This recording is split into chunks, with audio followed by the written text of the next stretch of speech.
bright future. Every student matters. Next, we have the Hunter Commission on Secondary Education. Now, in 1882, W. Hunter was appointed as the chairman of the Education Commission. Now, the Hunter Commission had to look into the matter that how the secondary education can be expanded. Secondary education means education from class 9th onwards. So from 9th to 12th is the secondary education. So they were looking into the matter as to how the secondary education could be expanded. And he was the one who was looking into some changes.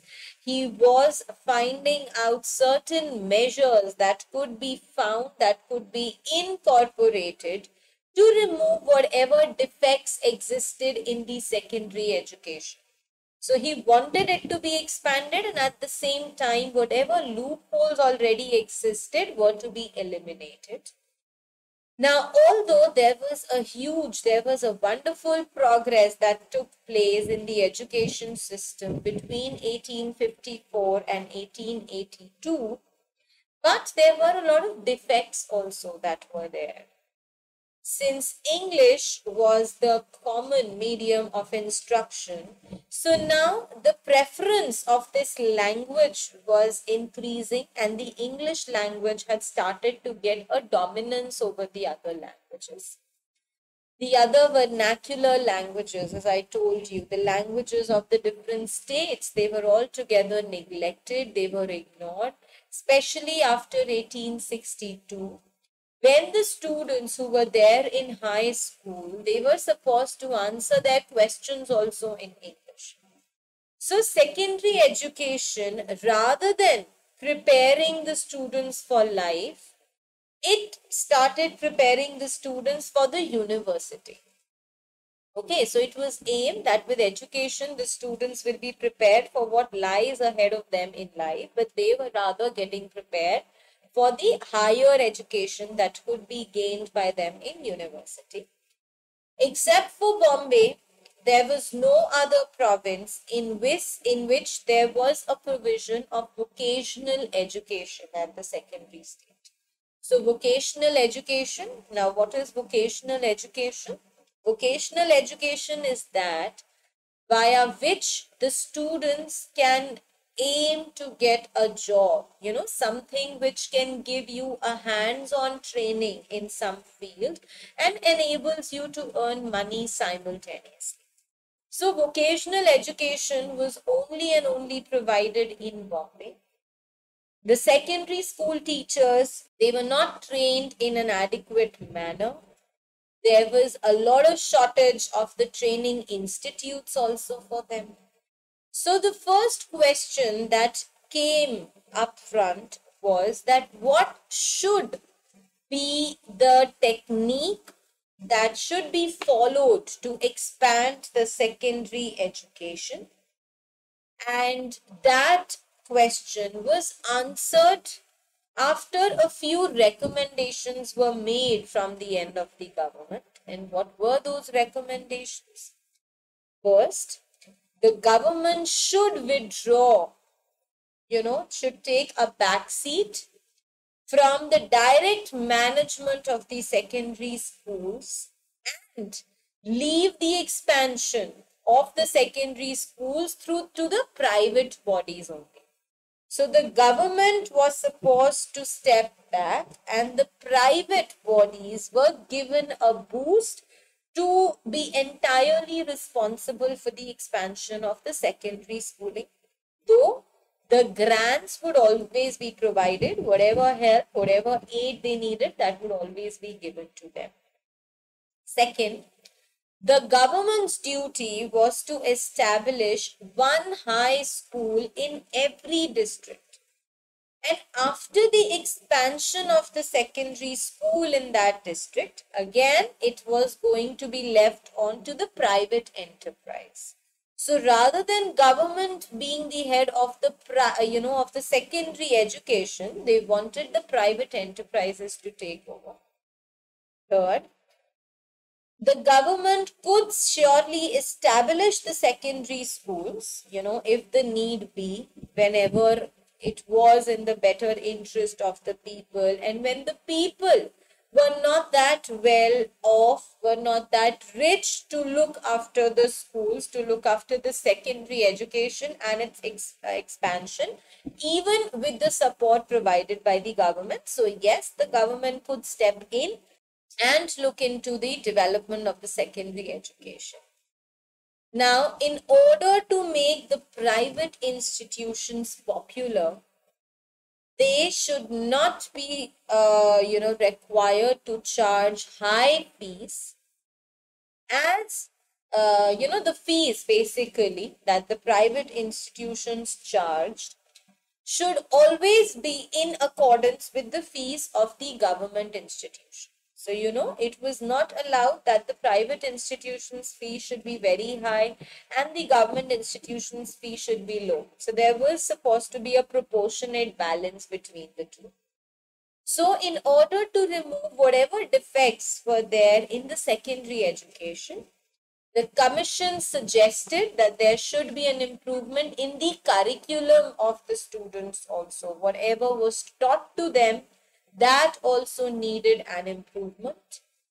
Secondary education so far was purely academic, and there was no provision for any vocational institution, as I told you. And therefore, the commission recommended that the curriculum of the students should be bifurcated. It should be divided. They recommended that in the higher classes of high schools, there should be two divisions. One division was going to prepare the students for the entrance exams that would make them possible to be admitted in the universities. And the other division was that where the students would be given with a more practical training. The youth will be trained in the commercial, trade, in the non-literary pursuits that would again prepare them to get a job. Because again, we know that there were a few people, and even now there are a few children who want to only study after their class 12. And there are a few who want to study, but at the same time, they want to work. So, both the kinds of possibilities needed to be kept in mind. This is what the government proposed. And this was not at all practical for the parents to do so. They did not know how to take advantage of such a system. They did not know what kind of benefit they could have derived out of this system. And therefore, the academic system, the education system continued to focus only and only on academic, and it revolved around the bookish knowledge that was delivered to the students. Now, the commission recommended that the medium of instruction, that needs to be followed, there was a flaw with that as well. So the commission recommended that in the middle schools, the vernacular languages should be used more in comparison to English. And it also suggested that the students should have some basic knowledge of the English language. Now, the result of this suggestion was that even in the middle schools now, English started to be taught. And the commission continued to favor the usage of English language in education. And this ways, English continued to gain a dominant position, and this continues even till now. And after the year 1882, in almost all the provinces, English remained the medium of instruction at the secondary stage. And English language became so dominant in these secondary schools that by 1902, English became to be known as the prime, as the most important element of secondary education. and the other Indian educations were totally neglected. It was in the year 1904 that Lord Curzon, he advocated that mother tongue or the vernacular languages should be used in the schools up to the high school, and he wished that English should only be an optional subject rather than the primary subject. Now, the suggestions given by the commission that regarding the training which should be given to the high school teachers, the secondary school teachers, was accepted wholeheartedly, and that was implemented also with a lot of diligence and dedication. Although, because of the Woods dispatch, there was a stress which was given on the training of the secondary school teachers in 1854. But even despite that, only 2 training colleges were opened, one in Madras and one at Lahore. And these were the only 2 training institutions that were established. And therefore, the need for more such training institutions to be built up was very much needed. So the commission recommended that the students who took part in these training colleges should be examined also.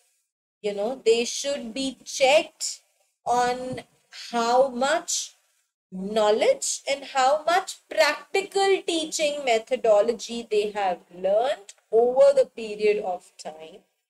And the commission also recommended that the success in examination should be guaranteed for the permanent employment. So if you were to get success in your exam that you sat for, then that indicated you to get a job as a teacher in the secondary school, be it government or be it aided. So this was made available for the teachers who went for training.